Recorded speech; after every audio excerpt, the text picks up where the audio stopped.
Hello students, आज के lecture में हम बहुत इंपॉर्टेंट टॉपिक स्टार्ट करने जा रहे हैं, sexual reproduction in human beings. तो ह्यूमन बींग्स में सेक्सुअल रिप्रोडक्शन कैसे होता है, रिप्रोडक्टिव सिस्टम में कौन कौन से ऑर्गन्स प्रेजेंट होते हैं और ये ऑर्गन्स किस तरह से सेक्सुअल रिप्रोडक्शन में हेल्प करते हैं, यही सब हम आज इस लेक्चर में डिस्कस करेंगे। ठीक है स्टूडेंट्स, तो ह्यूमन बींग्स की बॉडी में रिप्रोडक्शन के लिए रिप्रोडक्टिव सिस्टम प्रेजेंट होता है और इस सिस्टम के अंदर डिफरेंट डिफरेंट ऑर्गन्स होते हैं और ये ऑर्गन्स टू टाइप्स के होते हैं, primary sex organs and secondary sex organs. तो प्राइमरी सेक्स ऑर्गन्स वो ऑर्गन्स होते हैं जिन ऑर्गन्स में गैमेटोजेनेसिस होता है, मतलब इन ऑर्गन्स के अंदर गैमीट्स का फॉर्मेशन होता है। ठीक है, इसके साथ साथ ये primary sex organs sex hormones को भी सिक्रीट करते हैं। ठीक है स्टूडेंट्स, अगर हम सेकेंडरी सेक्स ऑर्गन्स की बात करें तो ये ऑर्गन्स वो ऑर्गन्स होते हैं जो कि सेक्सुअल रिप्रोडक्शन में इनडायरेक्टली हेल्प करते हैं। ठीक है स्टूडेंट्स, तो सेकेंडरी सेक्स ऑर्गन्स वो ऑर्गन्स हैं जो कि सेक्सुअल रिप्रोडक्शन में इनडायरेक्टली हेल्प करते हैं। ठीक है, जबकि जो प्राइमरी सेक्स ऑर्गन्स होते हैं वो सेक्सुअल रिप्रोडक्शन में डायरेक्टली इन्वॉल्व होते हैं।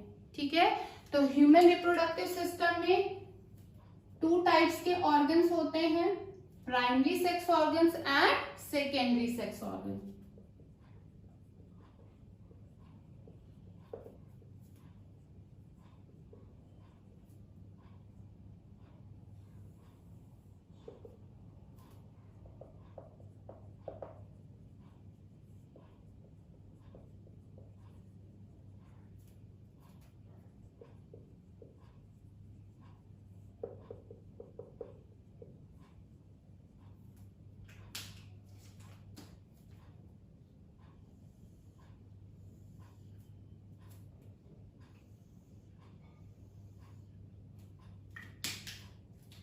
तो प्राइमरी सेक्स ऑर्गन्स कौन से ऑर्गन्स होते हैं स्टूडेंट्स? ये वो ऑर्गन्स होते हैं जिनमें गैमेटोजेनेसिस होता है। ठीक है, तो यहां पर क्या हो रहा है, गैमेटोजेनेसिस मींस गैमीट्स का फॉर्मेशन हो रहा है।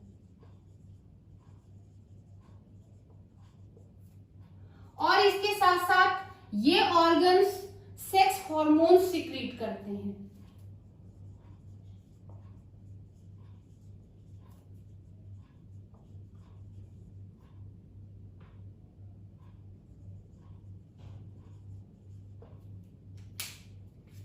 ठीक है, तो प्राइमरी सेक्स ऑर्गन्स में गैमेटोजेनेसिस होता है, मतलब गैमीट्स का फॉर्मेशन होता है और इसके साथ साथ ये सेक्स हार्मोन सिक्रीट करते हैं। ठीक है, अगर हम मेल्स की बात करें तो मेल्स में प्राइमरी सेक्स ऑर्गन्स टेस्टिस होते हैं और अगर हम फीमेल्स की बात करें तो फीमेल्स में प्राइमरी सेक्स ऑर्गन्स ओवरीज होती हैं। तो मेल्स में प्राइमरी सेक्स ऑर्गन्स टेस्टिस हैं और फीमेल्स में प्राइमरी सेक्स ऑर्गन्स ओवरीज हैं।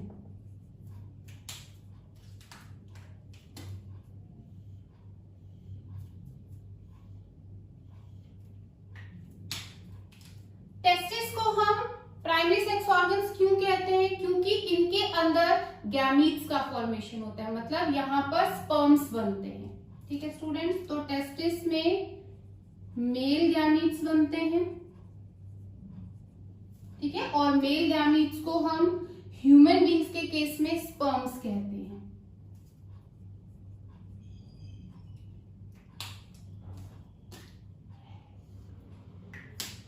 ओवरीज के अंदर क्या बनते हैं स्टूडेंट्स? ओवरीज में फीमेल गैमीट्स बनते हैं। ठीक है, ओवरीज में फीमेल गैमीट्स बनते हैं और फीमेल गैमीट्स को हम ह्यूमन बींग्स के केस में क्या कहते हैं? एग्स कहते हैं या ओवा कहते हैं।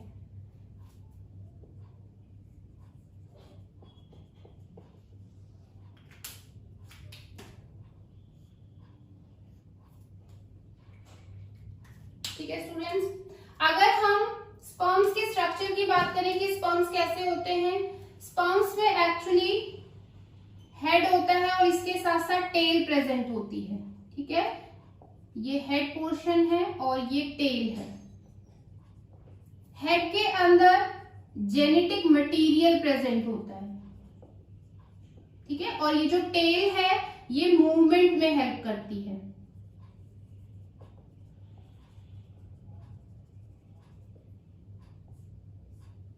ठीक है स्टूडेंट्स, स्पर्म के अगर हम स्ट्रक्चर देखें तो स्पर्म्स आर टाइनी बॉडीज। ठीक है, इसमें हेड प्रेजेंट होता है और इसके साथ साथ यहाँ पर टेल प्रेजेंट होती है। हेड पोर्शन में जेनेटिक मटेरियल होता है और जो टेल होती है वो स्पर्म्स को मूवमेंट में हेल्प करती है। ठीक है, जो एग्स होते हैं ये साइज में बड़े होते हैं। ठीक है, और इसके साथ साथ ये नॉन मोटाइल होते हैं। ठीक है, ये कैसे होते हैं, ये नॉन मोटाइल होते हैं, मतलब इनमें मूवमेंट नहीं होता। जबकि जो स्पर्म्स होते हैं ये कैसे होते हैं, ये मोटाइल होते हैं, ये मोटाइल होते हैं। और जो एग्स होते हैं ये नॉन मोटाइल होते हैं। ठीक है स्टूडेंट्स, अब हम दो बहुत इंपॉर्टेंट टर्म्स यहां पर डिस्कस करेंगे, puberty and secondary sexual characters. सबसे पहले हम प्यूबर्टी के बारे में जानेंगे। प्यूबर्टी एक्चुअली वो स्टेज होती है जिस स्टेज पर जो सेक्स ऑर्गन्स हैं वो फुली फंक्शनल हो जाते हैं, मतलब इन ऑर्गन्स के अंदर गैमीट्स का फॉर्मेशन स्टार्ट हो जाता है। और इसके साथ साथ इस स्टेज में सेकेंडरी सेक्सुअल कैरेक्टर्स डेवलप होते हैं। ठीक है, अब ये सेकेंडरी सेक्सुअल कैरेक्टर्स क्या होते हैं, एक्चुअली प्यूबर्टी स्टेज आने पर बॉयज और गर्ल्स की बॉडी में कुछ चेंजेस आते हैं। ठीक है, और इन्हीं चेंजेस को हम सेकेंडरी सेक्सुअल कैरेक्टर्स कहते हैं। जैसे जो गर्ल्स हैं, गर्ल्स में प्यूबर्टी स्टेज आने पर क्या होता है, ब्रेस्ट डेवलप होती है। ठीक है, और जो बॉयज होते हैं, बॉयज में क्या होता है, बॉयज में बियर्ड और मस्टैच का डेवलपमेंट होता है। ठीक है स्टूडेंट्स, तो प्यूबर्टी स्टेज कौन सी स्टेज होती है, प्यूबर्टी स्टेज वो स्टेज होती है जिस स्टेज में जो प्राइमरी सेक्स ऑर्गन्स हैं उनमें गैमेटोजेनेसिस स्टार्ट हो जाता है, मतलब जो सेक्स ऑर्गन्स हैं वो फुली फंक्शनल हो जाते हैं। और इसके साथ साथ बॉडी में सेकेंडरी सेक्सुअल कैरेक्टर्स डेवलप हो जाते हैं। ठीक है, अब हम डिस्कस करेंगे कि बॉयज में कौन कौन से सेकेंडरी सेक्सुअल कैरेक्टर्स डेवलप होते हैं और गर्ल्स में कौन कौन से सेकेंडरी सेक्सुअल कैरेक्टर्स डेवलप होते हैं, मतलब गर्ल्स की बॉडी में क्या चेंजेस आते हैं और बॉयज की बॉडी में क्या चेंजेस आते हैं। ठीक है स्टूडेंट्स, तो सबसे पहले हम लिखेंगे कि गर्ल्स की बॉडी में क्या चेंजेस आते हैं, changes in girls at puberty.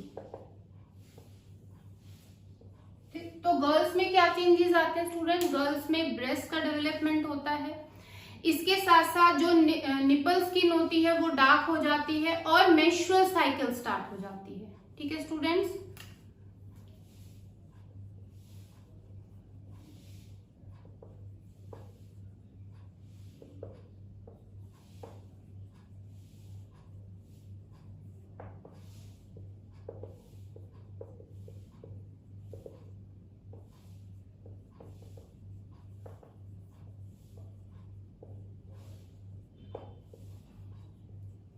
ठीक है। तो ये सब चेंजेस हमें कहाँ देखने के लिए मिलते हैं, यहाँ ये हम गर्ल्स में देखते हैं। तो गर्ल्स में ब्रेस्ट का डेवलपमेंट होता है, जो निपल स्किन है वो डार्क हो जाती है और मेंस्ट्रुअल साइकिल स्टार्ट हो जाती है। तो ये सब सेकेंडरी सेक्सुअल कैरेक्टर जो है प्यूबर्टी स्टेज में गर्ल्स में आते हैं। ठीक है, अब हम बात करेंगे कि बॉयज में क्या चेंजेस होते हैं।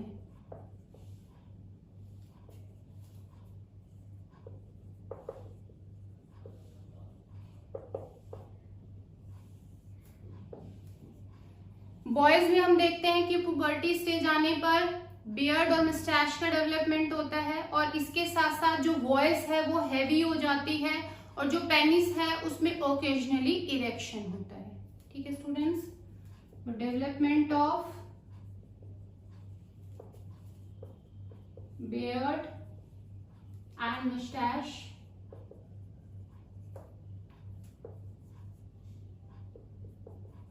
voice begins to crack,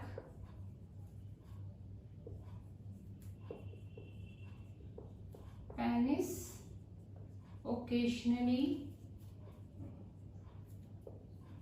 begins to become enlarged and erect। ठीक है, अब कुछ कुछ चेंजेस ऐसे होते हैं जो बॉयज और गर्ल्स में कॉमन होते हैं, ठीक है। तो कौन कौन से चेंजेस या सेकेंडरी सेक्सुअल कैरेक्टर्स हैं जो बॉयज और गर्ल्स में कॉमन होते हैं, जैसे कि जो आर्मपिट एरिया है या जो जेनिटल एरिया होता है वहां पर थिक हेयर ग्रोथ हो जाती है, ठीक है। इसके साथ साथ जो लेग्स हैं, आर्म्स और फेस, इनमें थिन एयर आ जाते हैं, और जो स्किन है वो ऑयली हो जाती है, और इसके साथ साथ पिंपल्स भी हो जाते हैं, ठीक है। तो ये कुछ ऐसे चेंजेस हैं जो कि बॉयज और गर्ल्स में कॉमन होते हैं, ठीक है students. Changes common to both boys and girls.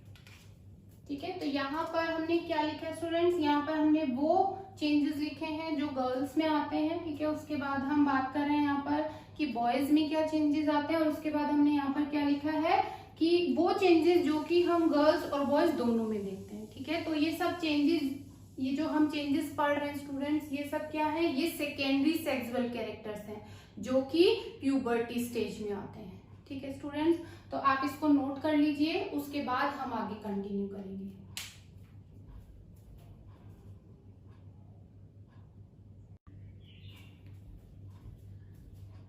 अब हम मेल रिप्रोडक्टिव सिस्टम के बारे में पढ़ेंगे। तो सबसे पहले हम मेल रिप्रोडक्टिव सिस्टम का डायग्राम ड्रॉ करेंगे, उसके बाद हम सिस्टम के बारे में डिस्कस करेंगे।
तो डायग्राम यहाँ कंप्लीट हो चुका है स्टूडेंट्स। अब हम इसकी लेबलिंग करेंगे।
लेबलिंग भी कंप्लीट हो चुकी है।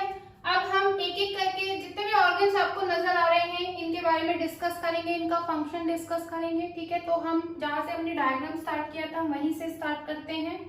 ठीक है, हमने यहाँ से डायग्राम बनाना स्टार्ट किया था तो हम यहीं से स्टार्ट करेंगे।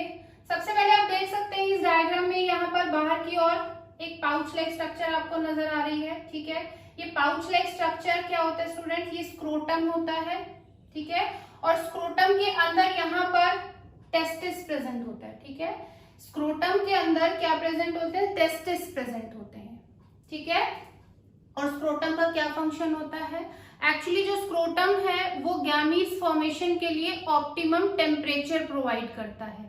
कैसे, स्क्रोटम के अंदर जो टेम्परेचर होता है वो बॉडी टेम्परेचर से 1 to 3 डिग्री सेंटीग्रेड तक कम होता है। ठीक है, अगर हम बॉडी टेम्परेचर की बात करें तो बॉडी टेम्परेचर कितना होता है 37 डिग्री सेंटीग्रेड। तो इतना टेम्परेचर स्पर्मेटोजेनेसिस के लिए या गैमेटोजेनेसिस के लिए सूटेबल नहीं होता है। ठीक है, तो स्क्रोटम में टेम्परेचर कितना होता है, स्क्रोटम में बॉडी टेम्परेचर से 1 to 3 डिग्री सेंटीग्रेड तक टेम्परेचर कम होता है। तो इतना टेम्परेचर गैमेटोजेनेसिस के लिए ऑप्टिमम होता है। ठीक है स्टूडेंट्स, तो स्क्रोटम क्या करता है, स्क्रोटम का क्या फंक्शन होता है, ये एक्चुअली स्पर्म फॉर्मेशन के लिए या गैमेटोजेनेसिस के लिए ऑप्टिमम टेम्परेचर प्रोवाइड करता है। यही रीजन है कि जो टेस्टिस है वो स्क्रोटम के अंदर प्रेजेंट होते हैं, एब्डोमिनल कैविटी में नहीं होते। अगर ये एब्डोमिनल कैविटी में होंगे तो वहां तो टेम्परेचर 37 डिग्री सेंटीग्रेड है, तो इस टेम्परेचर पर जो स्पर्म्स का फॉर्मेशन है वो नहीं हो पाएगा। ठीक है, इसीलिए जो टेस्टिस है वो एब्डोमिनल कैविटी से बाहर स्क्रोटम में प्रेजेंट होते हैं। ठीक है स्टूडेंट्स, अब हम इसके अंदर देख सकते हैं स्क्रोटम के अंदर हमें क्या नजर आ रहे हैं, यहाँ पर ये टेस्टिस है और टेस्टिस क्या होते हैं, प्राइमरी सेक्स ऑर्गन्स होते हैं। ठीक है, इट मीन्स इनके अंदर किसका फॉर्मेशन होता है, गैमीट्स का फॉर्मेशन होता है और इसके साथ साथ ये सेक्स हार्मोन्स रिलीज करते हैं। ठीक है, तो टेस्टिस में क्या हो रहा है स्टूडेंट्स, यहाँ पर स्पर्म्स का फॉर्मेशन हो रहा है और इसके साथ साथ यहाँ पर मेल सेक्स हार्मोन भी सिक्रीट हो रहा है।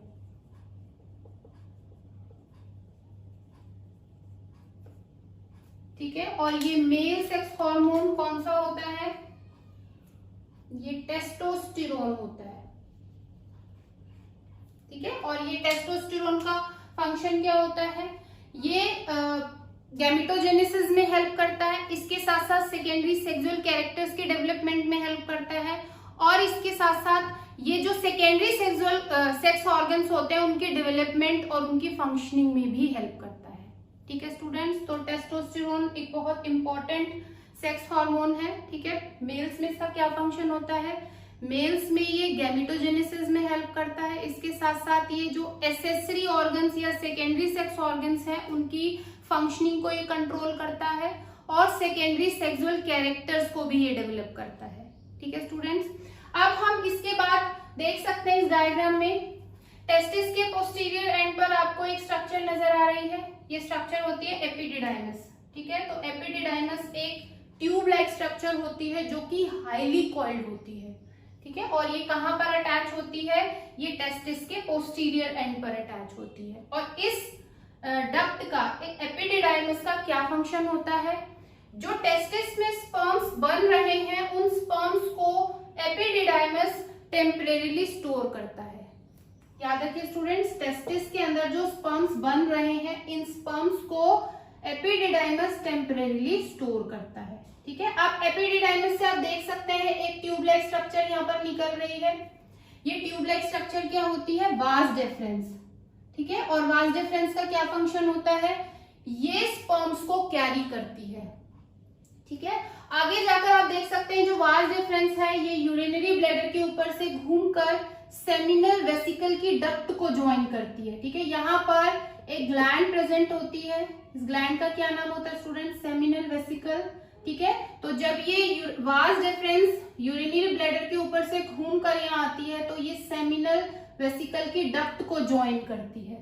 ठीक है, और आगे जाकर ये वास डिफरेंस प्रोस्टेट ग्लैंड, यहाँ पर आप देख सकते हैं ये जो रेड कलर से मैंने दिखाई है ये प्रोस्टेट ग्लैंड है।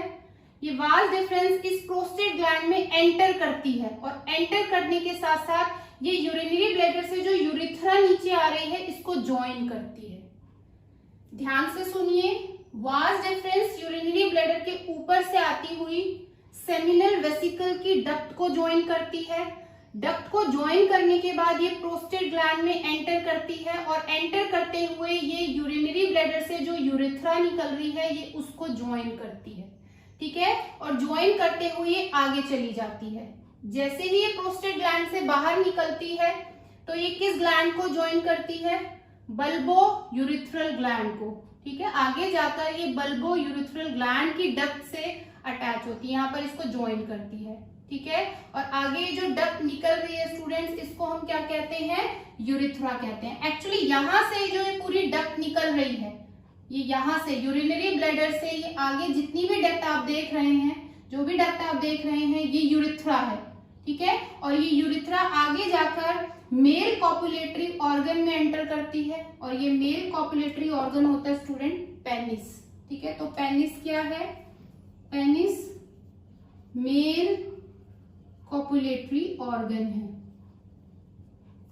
ठीक है। और ये यूरिथ्रा जो होती है ये यूरिन को भी कैरी करती है और इसके साथ साथ ये स्पर्म्स को भी कैरी करती है, ठीक है। अब हम यहाँ पर जितनी भी ग्लैंड्स देख रहे हैं like seminal vesicle, prostate gland and bulbo urethral gland, हम इनके फंक्शंस की बात करेंगे। वाज डिफरेंस के बारे में हमने डिस्कस किया था कि वाज डिफरेंस का क्या फंक्शन होता है? ये स्पर्म्स को कैरी करता है, ठीक है।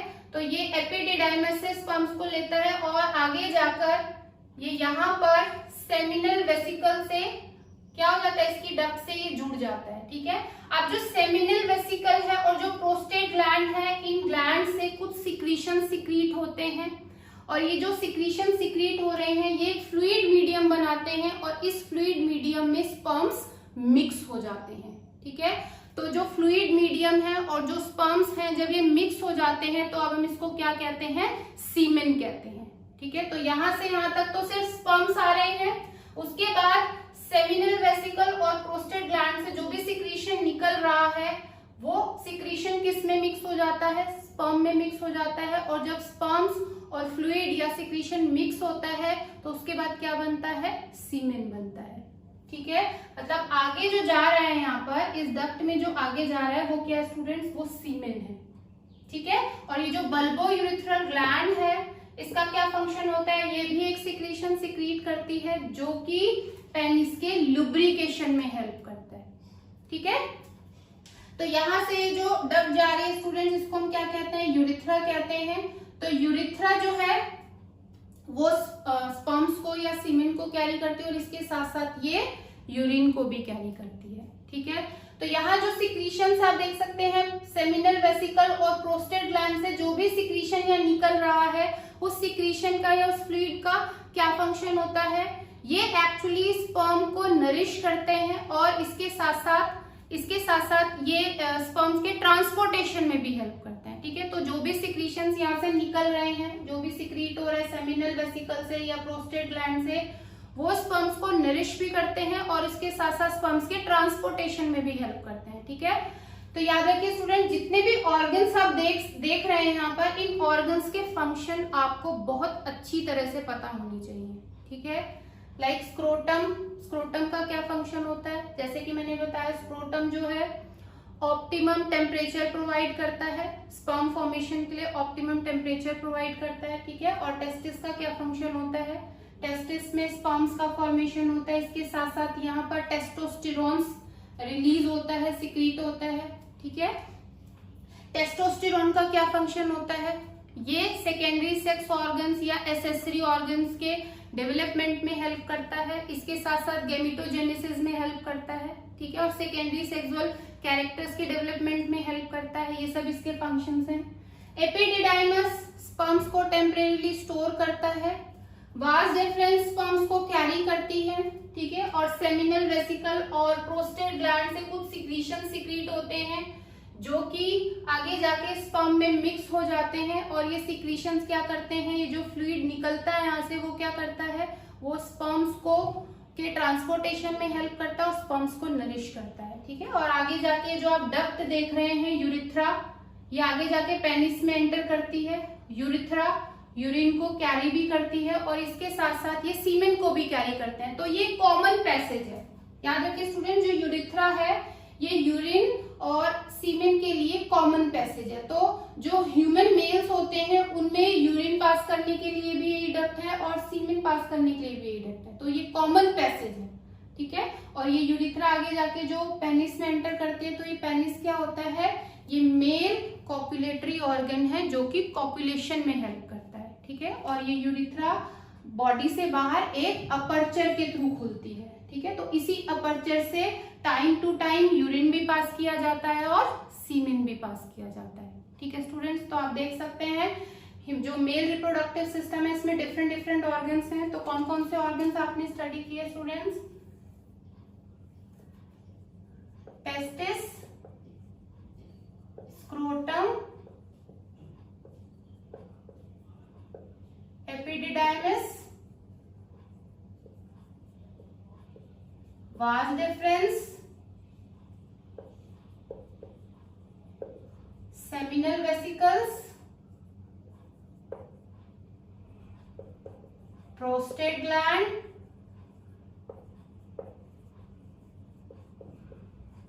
बल्बोयूरिथ्रल ग्लैंड्स,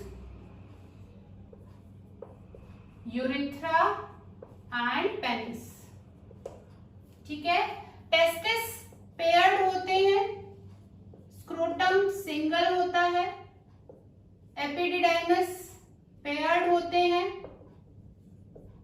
वाज डिफरेंस भी पेयर्ड होते हैं, सेमिनल वेसिकल्स भी पेयर्ड होती हैं, ये ग्लैंड्स भी पेयर्ड हैं, प्रोस्टेट ग्लैंड सिंगल होती है, बल्बोयूरिथ्रल ग्लैंड्स पेयर्ड होती हैं, यूरिथ्रा सिंगल होती है और पेनिस भी सिंगल होता है, ठीक है स्टूडेंट्स। तो यहाँ पर मेल रिप्रोडक्टिव सिस्टम कंप्लीट हो जाता है।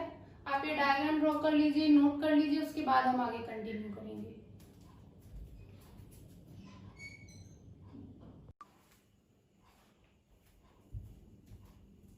अब हम फीमेल रिप्रोडक्टिव सिस्टम के बारे में पढ़ेंगे। तो सबसे पहले हम फीमेल रिप्रोडक्टिव सिस्टम का डायग्राम ड्रॉ करेंगे, उसके बाद हम उसके बारे में डिस्कस करेंगे।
तो डायग्राम यहाँ कंप्लीट हो चुका है। अब हम इसकी लेबलिंग करेंगे।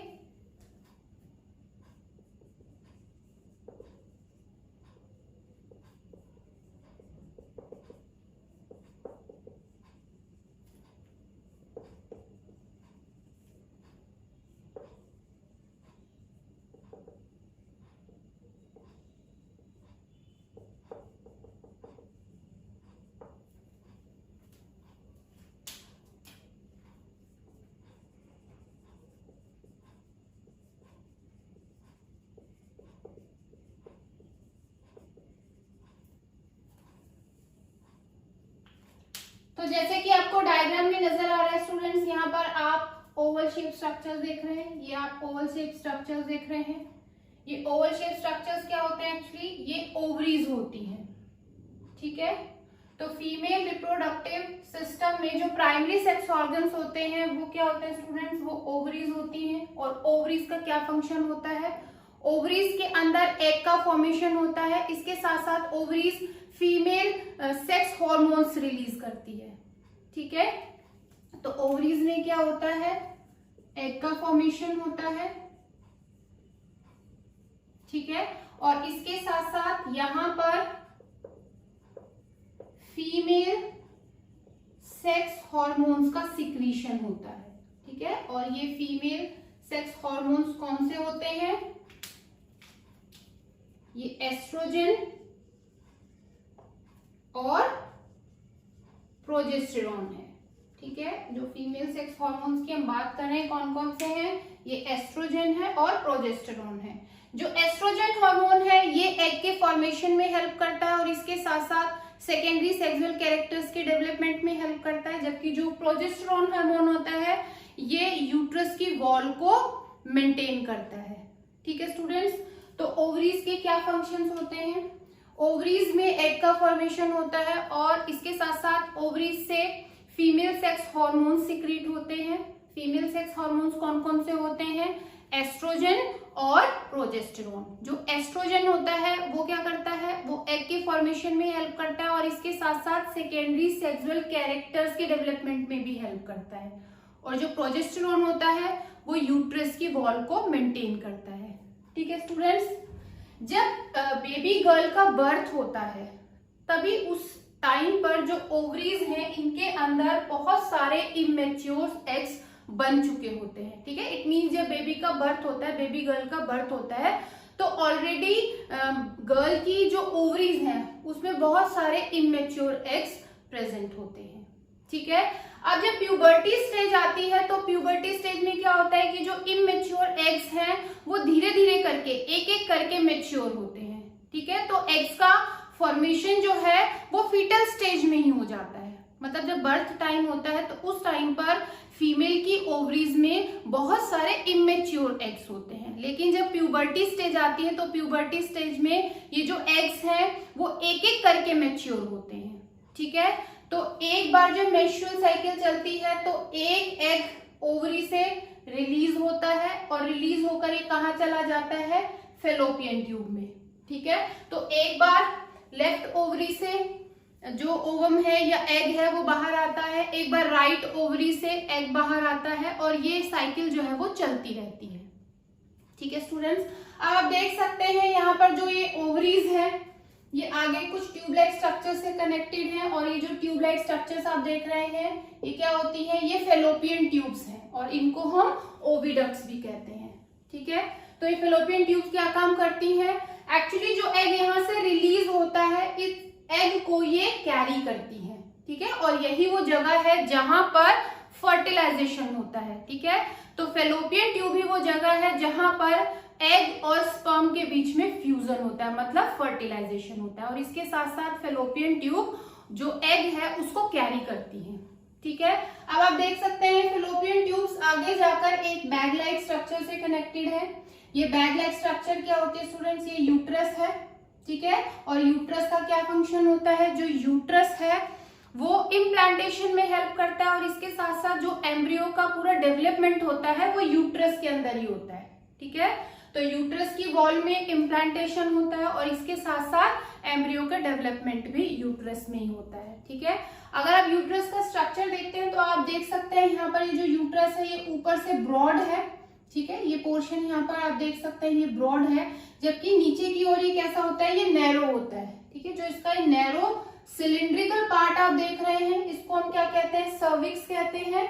और ये सर्विक्स आगे जाकर एक ट्यूब लाइक स्ट्रक्चर में खुलता है जिसको हम क्या कहते हैं, वेजाइना, ठीक है। और वेजाइना क्या होता है students, vagina female copulatory organ है, ठीक है। जो वेजाइना है वो फीमेल कॉपुलेटरी ऑर्गन है, मतलब ये कॉपुलेशन में हेल्प करता है, ठीक है स्टूडेंट्स। तो यहाँ पर ये डिफरेंट डिफरेंट ऑर्गन्स आप देख रहे हैं। तो कौन कौन से ऑर्गन्स होते हैं फीमेल रिप्रोडक्टिव सिस्टम में? एक तो यहाँ पर ओवरीज हैं, ठीक है, उसके साथ साथ यहाँ फेलोपियन ट्यूब्स हैं, यूट्रस प्रेजेंट होता है और वेजाइना, ठीक है। जो ओवरीज हैं वो पेयर्ड होती हैं, फेलोपियन ट्यूब्स पेयर्ड होती हैं, यूट्रस सिंगल होता है और जो वेजाइना है वो भी सिंगल होता है, ठीक है। अब इनमें से जो ओवरीज हैं ये प्राइमरी सेक्स ऑर्गन्स हैं, क्योंकि इनके अंदर गैमीट्स का फॉर्मेशन हो रहा है, यानी कि एग्स का फॉर्मेशन हो रहा है, और इसके साथ साथ सेक्स हार्मोन्स भी यहाँ पर रिलीज हो रहे हैं, ठीक है।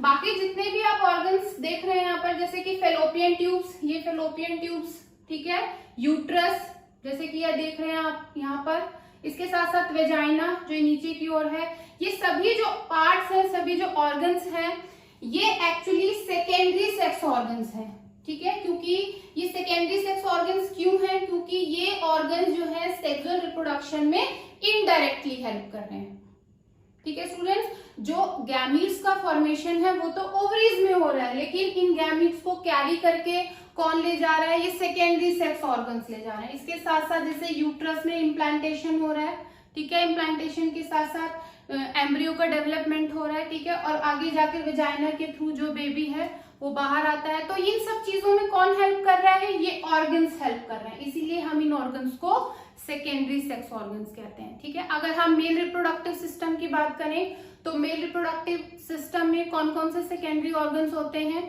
जैसे epididymis, vas deferens, seminal vesicles, prostate glands, bulbo-urethral glands, ठीक है, पेनिस, ये सब सेकेंडरी सेक्स ऑर्गन्स हैं, क्योंकि ये सभी ऑर्गन्स रिप्रोडक्शन में इनडायरेक्टली हेल्प करते हैं, ठीक है स्टूडेंट्स। तो ये रिप्रोडक्टिव सिस्टम यहाँ पर कंप्लीट हो जाता है। अब हम बात करेंगे कि फर्टिलाइजेशन कैसे होता है, फीमेल रिप्रोडक्टिव ट्रैक्ट में फर्टिलाइजेशन कैसे होता है, ठीक है। आप देख सकते हैं, हमने अभी डिस्कस किया था कि जो ओवरी है, ओवरी से एवरी मंथ एक एग जो है वो रिलीज होता है, ठीक है, और रिलीज होकर के कहाँ आता है? फेलोपियन ट्यूब में, ठीक है। अगर इसी टाइम पर जब एग ओवरी से बाहर आता है, अगर इसी टाइम पर कॉपुलेशन होता है तो फर्टिलाइजेशन भी हो जाता है, ठीक है। और कॉपुलेशन में क्या होता है? कॉपुलेशन में जो मेल और फीमेल है उनके बीच में मेटिंग होती है, तो जो मेल होता है वो अपना सीमेन वजाइना में रिलीज करता है, ठीक है, और सीमेन के अंदर क्या प्रेजेंट होते हैं? स्पर्म्स प्रेजेंट होते हैं। जो स्पर्म्स होते हैं वो मोटाइल होते हैं, तो मोटाइल होने की वजह से ये जो स्पर्म्स है वो वेजाइना में स्विम करते हैं, और स्विम करते करते ये कहाँ जाते हैं? यूट्रस में। यूट्रस को क्रॉस करते ये कहाँ चले जाते हैं? फेलोपियन ट्यूब में, ठीक है। तो जब स्पर्म्स फेलोपियन ट्यूब में आते हैं, क्योंकि यहाँ पर पहले से एग प्रेजेंट है, तो दोनों के बीच में, मतलब जो स्पर्म है और जो एग है उनमें फर्टिलाइजेशन हो जाता है, ठीक है स्टूडेंट्स। तो जब फर्टिलाइजेशन हो जाता है तो उसके बाद क्या बनता है? जाइगोट बनता है, ठीक है, और ये जाइगोट लगातार रिपीटेड माइटोटिक डिवीजन करता है और एक मल्टी सेल्यूलर स्ट्रक्चर बनाता है जिसको हम एम्ब्रियो कहते हैं। अब ये एम्ब्रियो कहाँ आता है? यूट्रस में आता है, और यूट्रस में आने के बाद ये यूट्रस की वॉल से अटैच हो जाता है, ठीक है। अगर फर्टिलाइजेशन हो जाता है तो फर्टिलाइजेशन के बाद जाइगोट बनता है, जाइगोट आगे जाकर एम्ब्रियो बनाता है, और ये एम्ब्रियो आकर के यूट्रस की वॉल से अटैच हो जाता है। जब जो एम्ब्रियो है यूट्रस की वॉल से अटैच होता है तो इस प्रोसेस को हम इम्प्लांटेशन कहते हैं, ठीक है स्टूडेंट्स। जब इम्प्लांटेशन हो जाता है तो उसके बाद प्लेसेंटा बनता है, ठीक है। जब इम्प्लांटेशन हो जाता है तो उसके बाद जो डेवलपिंग एम्ब्रियो है और जो यूट्रस की वॉल है उनके बीच में एक कनेक्टिव टिश्यू बनता है जिसको हम प्लेसेंटा कहते हैं, ठीक है। तो प्लेसेंटा क्या है? प्लेसेंटा वो कनेक्टिव टिश्यू है जो कि डेवलपिंग एम्ब्रियो को यूट्रस की वॉल से अटैच करता है, ठीक है। इसके साथ साथ जो डेवलपिंग एम्ब्रियो है वो प्लेसेंटा के थ्रू ही मदर ब्लड से न्यूट्रिएंट्स लेता है और ऑक्सीजन भी लेता है, ठीक है। और जो भी वेस्ट डेवलपिंग एम्ब्रियो में बन रहे हैं उनको, उन वेस्ट को ये मदर ब्लड में रिलीज भी करता है। और ये सब किसके थ्रू हो रहा है? जो न्यूट्रिएंट्स लिए जा रहे हैं, ऑक्सीजन गैस ली जा रही है, ठीक है, या जो वेस्ट को रिलीज किया जा रहा है मदर ब्लड में, ये सब किसके थ्रू हो रहा है? ये प्लेसेंटा के थ्रू हो रहा है। ठीक है स्टूडेंट्स, अब अगर प्लेसेंटा की स्ट्रक्चर की बात करें तो प्लेसेंटा कैसा होता है? ये एक डिस्क लाइक स्ट्रक्चर होती है जिसमें कि विलाय प्रेजेंट होते हैं। ठीक है, ऐसे फिंगर लाइक प्रोजेक्शंस होते हैं, ये फिंगर लाइक प्रोजेक्शंस होते हैं। ठीक है, और इसके आसपास ये, इसके चारों तरफ ये ब्लड स्पेसेस होते हैं। ठीक है, प्लेसेंटा का अगर हम स्ट्रक्चर देखें तो प्लेसेंटा में विलाय होते हैं और विलाय के चारों तरफ ब्लड स्पेसेस होते हैं। ठीक है, जो ब्लड स्पेसेस वाला पार्ट है ये मैटरनल पार्ट है, जबकि जो विलाई है ये फीटल पार्ट है। ठीक है स्टूडेंट, जो प्लेसेंटा है वो फीटल टिश्यूज और मैटरनल टिश्यूज से मिलकर बना होता है। तो जो विलाई पार्ट है वो एक्चुअली फीटल पार्ट है और जो ब्लड स्पेसेस होते हैं वो क्या होते हैं? वो मैटरनल टिश्यूज होते हैं। ठीक है स्टूडेंट्स, और ये विलाई का क्या यहाँ पर बेनिफिट होता है? ये जो फिंगर लाइक प्रोजेक्शंस यहाँ होते हैं इनका क्या फायदा होता है? एक्चुअली इन विलाई की वजह से जो सरफेस एरिया है वो बढ़ जाता है, जिससे कि जो न्यूट्रिशन, रेस्पिरेशन और एक्सक्रीशन की प्रोसेस यहाँ चल रही है वो एफिशिएंटली हो पाती है। ठीक है, तो ये कुछ फंक्शंस हैं प्लेसेंटा के। याद रखिए स्टूडेंट्स, जब प्लेसेंटा बन जाता है उसके बाद अब एम्ब्रियो का फर्दर डेवलपमेंट होता है। ठीक है, और ये डेवलपमेंट कब तक चलता है? ये डेवलपमेंट 9 मंथ्स तक चलता है। ठीक है, और जब डेवलपमेंट कंप्लीट हो जाता है तो जो फुली डेवलप्ड चाइल्ड है वो बॉडी से बाहर आ जाता है। ठीक है, तो जब चाइल्ड बॉडी से बाहर आता है तो इस प्रोसेस को हम चाइल्ड बर्थ या पार्चुरेशन कहते हैं। ठीक है, और पार्चुरेशन कैसे होता है? एक्चुअली जब पार्चुरेशन का टाइम आता है तो जो यूट्रस की वॉल है, ये जो यूट्रस की वॉल है इसमें रिदमिक कॉन्ट्रैक्शंस होते हैं और इन कॉन्ट्रैक्शंस की वजह से ही जो बेबी यहाँ पर है, फुली डेवलप्ड बेबी जो यहाँ पर है वो वेजाइना के थ्रू बॉडी से बाहर आ जाता है। तो ये सब बातें तो हम किसके लिए कर रहे थे, किन कंडीशंस में कर रहे थे?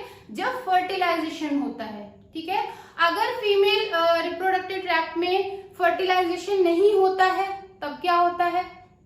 ठीक है, पहली सिचुएशन तो अभी हमने डिस्कस की कि फर्टिलाइजेशन होता है तब क्या होता है।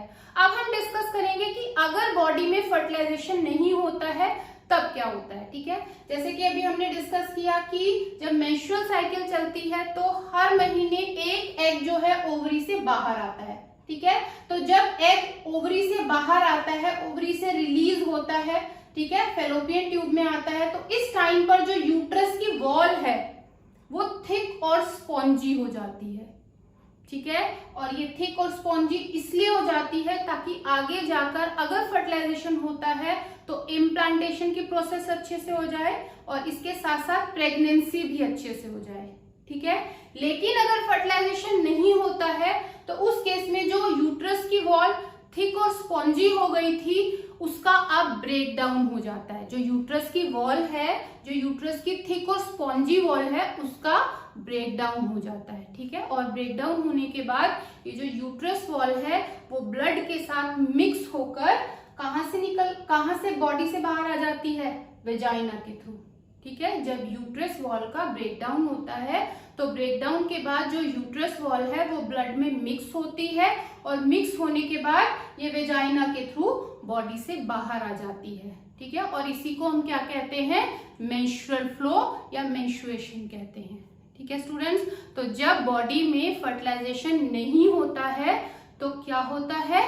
मेंस्ट्रुअल फ्लो या मेंस्ट्रुएशन होता है। मतलब जो यूट्रस की वॉल है वो उसका ब्रेकडाउन होता है और ब्रेकडाउन होने के बाद ये वॉल ब्लड में मिक्स होकर बॉडी से बाहर आ जाती है। ठीक है स्टूडेंट्स, तो आपको क्लियर हो गया कि जब फर्टिलाइजेशन होता है तब क्या होता है और जब फर्टिलाइजेशन नहीं होता है तब क्या होता है। ठीक है, तो अभी हमने क्या डिस्कस किया कि अगर फर्टिलाइजेशन होता है तो उसके बाद इम्प्लांटेशन होता है और उसके बाद प्रेगनेंसी स्टार्ट हो जाती है। ठीक है, fertilisation if fertilisation takes place तो उसके बाद क्या होता है? अगर फर्टिलाइजेशन हो रहा है स्टूडेंट तो उसके बाद क्या होता है? Implantation and pregnancy. ठीक है, if fertilisation does not takes place, तो इस केस में क्या होता है, इस केस में जो यूट्रस की वॉल है उसका ब्रेकडाउन हो जाता है। ठीक है, और उसके बाद मेंस्ट्रुअल फ्लो होता है। ठीक है,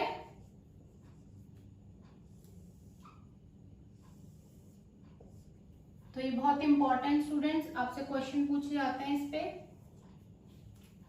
तो आप ये डायग्राम ड्रॉ कर लीजिए, ये नोट कर लीजिए।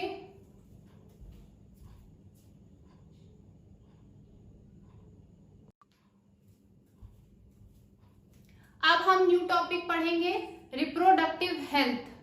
आप सभी स्टूडेंट्स पढ़ चुके हैं कि जब रिप्रोडक्शन होता है तो रिप्रोडक्शन के थ्रू जो इंडिविजुअल्स हैं वो नंबर में इंक्रीज हो जाते हैं। ठीक है, तो जब इंडिविजुअल्स का नंबर बढ़ता है तो उससे पॉपुलेशन का साइज भी बढ़ता है। ठीक है, लेकिन हेल्दी लाइफस्टाइल के लिए बहुत जरूरी है कि पॉपुलेशन कम हो। ठीक है, तो अगर पॉपुलेशन को कंट्रोल करना है, पॉपुलेशन को कम करना है, तो उसके लिए हमें बर्थ को कंट्रोल करना पड़ेगा। ठीक है, और बर्थ को कंट्रोल करना इसलिए भी जरूरी है क्योंकि अगर फीमेल्स बार बार कंसीव करती हैं तो कंसीव करने की वजह से उनकी जो हेल्थ है उस पर नेगेटिव इफेक्ट्स होते हैं। ठीक है, तो फीमेल्स हेल्दी रहें और पॉपुलेशन का साइज कम हो, इसके लिए बर्थ को कंट्रोल करना बहुत जरूरी है। ठीक है, तो अब हम यहाँ पर बर्थ कंट्रोल के मेथड्स पढ़ेंगे कि किस तरह से हम बर्थ को कंट्रोल कर सकते हैं। तो डिफरेंट डिफरेंट मेथड्स की हम स्टडी करेंगे।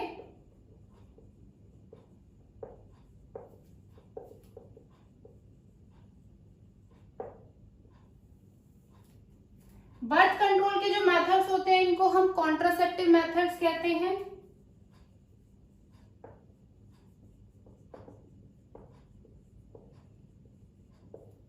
इन मेथड्स को हम 2 कैटेगरीज में डिवाइड करते हैं।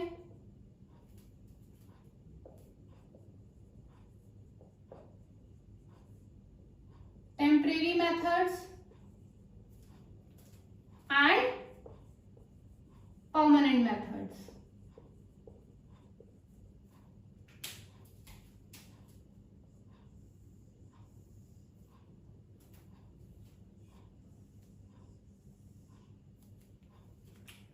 तो टेम्परेरी मेथड्स की अगर हम बात करते हैं स्टूडेंट्स, तो ये वो मेथड्स होते हैं जिनका इफेक्ट थोड़े टाइम तक रहता है, मतलब जब तक इन मेथड्स को यूज किया जाता है तभी तक इनका इफेक्ट रहता है। ठीक है, परमानेंट मेथड्स की अगर बात करें तो इन मेथड्स का जो इफेक्ट होता है वो परमानेंट होता है, मतलब इनका इफेक्ट हमेशा रहता है।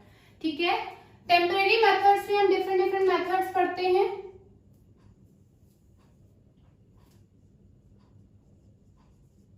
सेफ पीरियड,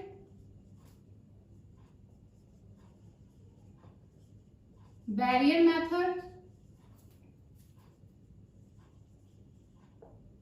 इंट्रायूट्राइन डिवाइसेस,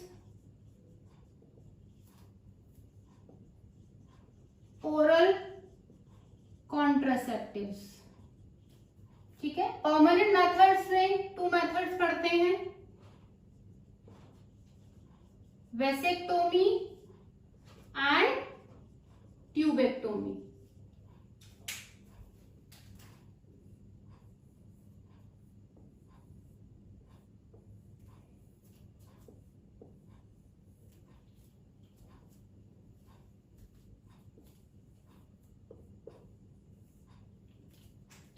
तो सबसे पहले हम फर्स्ट मेथड की बात करते हैं, सेफ पीरियड। तो सेफ पीरियड में क्या होता है, एक्चुअली यहाँ पर जो इंटरकोर्स है वो पर्टिकुलर पीरियड में किया जाता है। वो पर्टिकुलर पीरियड कौन सा होता है, जैसे फीमेल्स में जब मेंस्ट्रुअल फ्लो होता है तो मेंस्ट्रुअल फ्लो से 1 वीक पहले का जो टाइम होता है और 1 वीक बाद का जो टाइम होता है, इस टाइम पर बॉडी में एग रिलीज नहीं होता है। तो अगर इस टाइम पर कॉपुलेशन किया जाता है या इंटरकोर्स किया जाता है तो उस केस में कंसीविंग के चांसेस नहीं होते हैं। ठीक है, तो सेफ पीरियड में एक पर्टिकुलर पीरियड में एक पर्टिकुलर टाइम पे इंटरकोर्स किया जाता है, और वो पर्टिकुलर पीरियड कौन सा होता है, मेंस्ट्रुअल फ्लो से 1 वीक पहले का टाइम और 1 वीक बाद का टाइम। ठीक है स्टूडेंट्स, बैरियर मेथड्स में क्या होता है, बैरियर मेथड्स में एक्चुअली बैरियर्स का यूज किया जाता है और ये बैरियर्स क्या करते हैं, ये बैरियर्स जो स्पर्म्स है उनको एग के कांटेक्ट में आने से रोक देते हैं, ठीक है। और इसमें हम क्या पढ़ते हैं, ये बैरियर्स कौन से होते हैं, ये कॉन्डम्स होते हैं, ठीक है। तो कॉन्डम्स मेल कॉन्डम्स भी हो सकते हैं और फीमेल कॉन्डम्स भी हो सकते हैं। जो मेल कॉन्डम्स होते हैं वो पेनिस को कवर करते हैं, जबकि जो फीमेल कॉन्डम्स होते हैं वो वेजाइना को कवर करते हैं, ठीक है। और इन कॉन्डम्स का पर्पस क्या होता है कि ये स्पर्म्स को ओवम के कांटेक्ट में नहीं आने देते। तो अगर मेल गैमेट और फीमेल गैमेट एक दूसरे के कांटेक्ट में नहीं आते तो इस केस में फर्टिलाइजेशन भी नहीं होता है, ठीक है। इंट्रायूटेरिन डिवाइसेस में हम क्या पढ़ते हैं, एक्चुअली यहाँ पर कुछ मेटल डिवाइसेस होती हैं जिनको कि यूट्रस में इंसर्ट किया जाता है, जैसे कि कॉपर टी, ये एक मेटल डिवाइस है जिसको यूट्रस में इंसर्ट किया जाता है, ठीक है। और जब इनको यूट्रस में इंसर्ट किया जाता है तो इससे क्या होता है कि जो कॉपर टी है वो यूट्रस में इम्प्लांटेशन को रोक देती है। तो जब इम्प्लांटेशन नहीं होता है तो उससे प्रेगनेंसी भी नहीं होती है, ठीक है स्टूडेंट्स।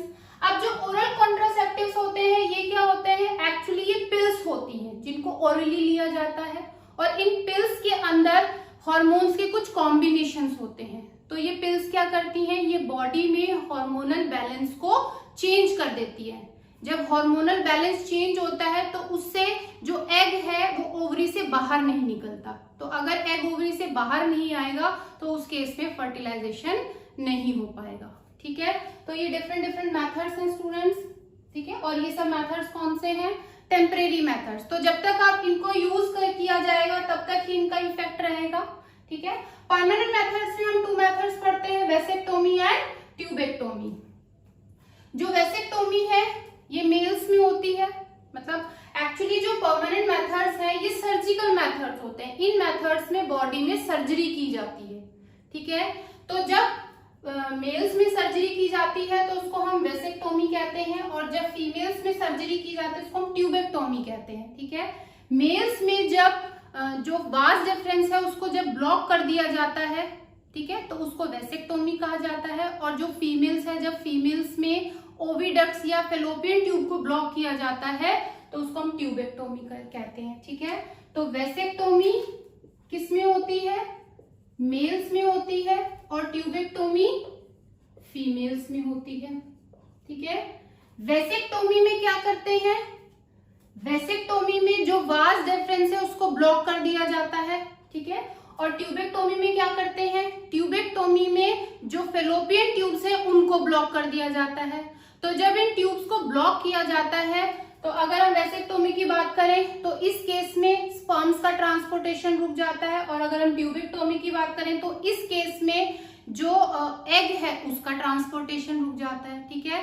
तो जब स्पर्म्स और एग का ट्रांसपोर्टेशन ही नहीं होगा तो फर्टिलाइजेशन भी नहीं होगा, ठीक है।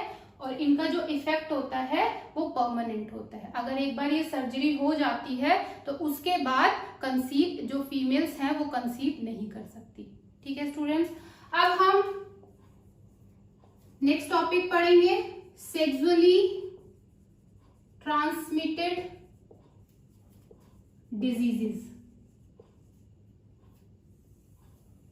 सेक्सुअली ट्रांसमिटेड डिजीजेस वो डिजीजेस होती हैं जो कि सेक्सुअल कांटेक्ट के थ्रू फैलती है। जब सेक्सुअल कांटेक्ट होता है तब तक ये स्प्रेड होती हैं, ठीक है। इसीलिए हम इनको सेक्सुअली ट्रांसमिटेड डिजीजेस कहते हैं, ठीक है। और इनमें कौन कौन सी डिजीज आप पढ़ते हैं, गोनोरिया, सिफिलिस, वॉट्स, एड्स, ये सब डिजीजेस कैसी हैं, ये सब सेक्सुअली ट्रांसमिटेड डिजीजेस हैं। इसमें से जो गोनोरिया और सिफिलिस हैं ये बैक्टीरियल डिजीजेस हैं, बैक्टीरियल इन्फेक्शन में आते हैं ये, ठीक है। जबकि जो वॉट्स और एड्स हैं ये वायरल इन्फेक्शन है, ये वायरल डिजीजेस हैं, ठीक है। एड्स की फुल फॉर्म क्या होती है students, acquired immune deficiency syndrome, ठीक है।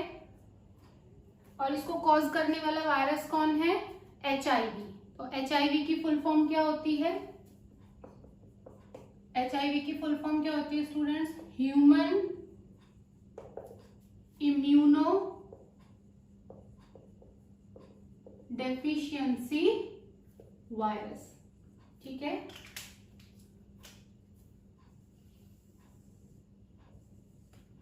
तो एड्स किसके थ्रू होता है? कौन से वायरस के थ्रू होता है? HIV के थ्रू होता है।